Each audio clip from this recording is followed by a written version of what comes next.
Il y a différents liens entre la théorie de l'attachement et la psychothérapie chez l'adulte. On pourrait dire qu'il y a trois types d'application de la théorie de l'attachement à la psychothérapie chez l'adulte. Le premier type, c'est ce qu'on appelle les euh, thérapies, on va dire, classiques, pas forcément orientées particulièrement sur l'attachement, mais qu'on va éclairer par l'attachement, donc qui sont informés par l'attachement. Autrement dit, on a un thérapeute qui est formé à une certaine technique, qui peut être la psychanalyse, qui peut être le MDR, qui peut être les TCC ou encore d'autres approches, et qui est également formé à l'attachement. Et donc, grâce à la théorie de l'attachement, il va pouvoir repérer un certain nombre de choses. Qu'est-ce qu'il va pouvoir repérer? Eh bien, d'une part, ce qu'on appelle les situations attachement pertinentes. Une situation attachement pertinente, c'est une situation dans laquelle le système d'attachement du patient est activé. Par exemple, le premier rendez-vous, la prise de rendez-vous, les moments de crise et de stress, de détresse accrue, les moments de fatigue et de maladie, les moments de séparation, qu'elles soient prévues ou imprévues, et puis évidemment le moment de la fin de la thérapie. Tous ces moments sont des moments attachement pertinents, c'est-à-dire des moments où on va particulièrement avoir l'occasion d'observer le système d'attachement du patient à l'œuvre, ce qui nous en apprend beaucoup, mais ce qui nous permet aussi, si tout va bien, d'offrir au patient une expérience relationnelle correctrice. Donc ça permet de lire et de systématiser des choses que probablement tous ont fait déjà en psychothérapie.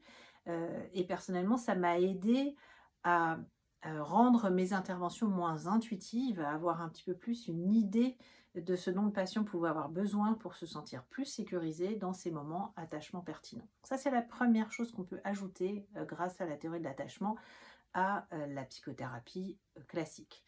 Deuxième lecture, ça va être justement dans ces moments attachement pertinents, de repérer la manière dont le patient nous adresse sa demande d'aide. C'est-à-dire ici et maintenant dans la relation, est-ce qu'il nous demande de l'aide d'une façon évitante? Est-ce qu'il nous demande de l'aide d'une façon anxieuse ambivalente, en s'agrippant par exemple, en nous sursollicitant? Est-ce qu'il demande de l'aide comme quelqu'un qui a une histoire d'attachement désorganisée, c'est-à-dire tout en nous demandant de l'aide, en ayant peur, en nous mettant des bâtons dans les roues, en sabotant le soin, en arrivant en retard, en annulant ses rendez-vous, en ayant clairement peur du soin. Et donc tout ça, c'est extrêmement important de le repérer pour que nous, dans la relation thérapeutique, on puisse s'ajuster dans la façon dont on interagit avec le patient. Si le patient est évitant et que je l'invite trop vite, trop fort à s'engager dans la psychothérapie ou que je vais trop fort solliciter l'expression émotionnelle, c'est quelque chose qui est vraiment susceptible d'augmenter les défenses, les résistances chez le patient. Et donc, ce n'est pas très stratégique au niveau d'orientation thérapeutique. Ensuite, il y a donc d'autres choses qu'on va pouvoir ajouter par la théorie de l'attachement à des thérapies ordinaires, mais je vais m'arrêter là pour aujourd'hui. Ensuite, il y a donc deuxième type d'application de la psychothérapie, de l'attachement, pardon, à la psychothérapie, ça va être le fait d'avoir une thérapie qui est basée sur la théorie de l'attachement. Ça peut être les thérapies basées sur la mentalisation, par exemple, ça peut être les TCE, ça peut être euh, les thérapies interpersonnelles. Excusez-moi.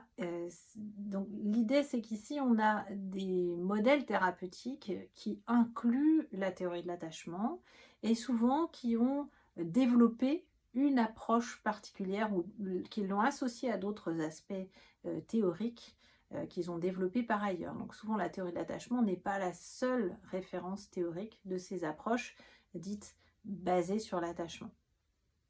Et puis enfin, on a également des approches qui sont des thérapies de l'attachement, c'est-à-dire qui visent à réparer les expériences d'attachement insécurisantes ou désorganisantes et qui ne seraient pas résolues.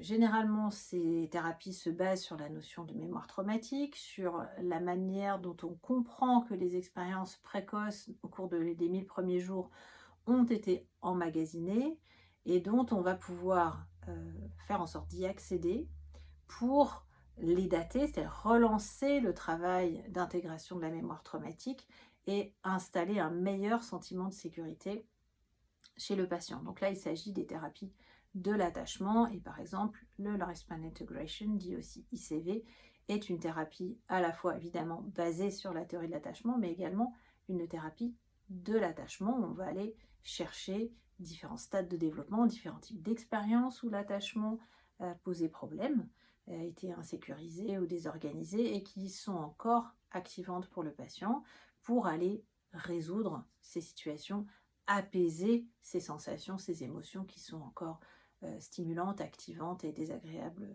pour le patient, afin d'accroître la sécurité de l'attachement de ce patient dans le présent. Voilà, c'est notre petit panorama. Donc, les thérapies éclairées par l'attachement, ce que l'attachement apporte en plus, les thérapies basées sur l'attachement, et puis les thérapies de l'attachement. Ces 3 types d'application de la théorie de l'attachement à la psychothérapie chez l'adulte. Vous allez les retrouver dans mon prochain livre collectif, L'attachement, psychothérapie de l'adulte, à paraître en novembre 2023 chez Duno, avec un grand remerciement à tous les collègues qui ont accepté de contribuer pour faire part de leur façon de travailler selon justement ces 3 types de modèles, avec un exposé théorique, des illustrations par des vignettes cliniques. Et tout ça sera présenté également au cours du colloque des 24 et 25 novembre prochains. Première journée, une plénière sur l'application de la théorie de l'attachement à la psychothérapie chez l'adulte, et le deuxième jour, des ateliers pour découvrir justement plus concrètement ces approches au cours de travail en petit groupe avec des exercices, des vidéos, des mises en situation, etc. Voilà, si ça vous intéresse, j'espère vous retrouver nombreux les 24 et 25 novembre prochains.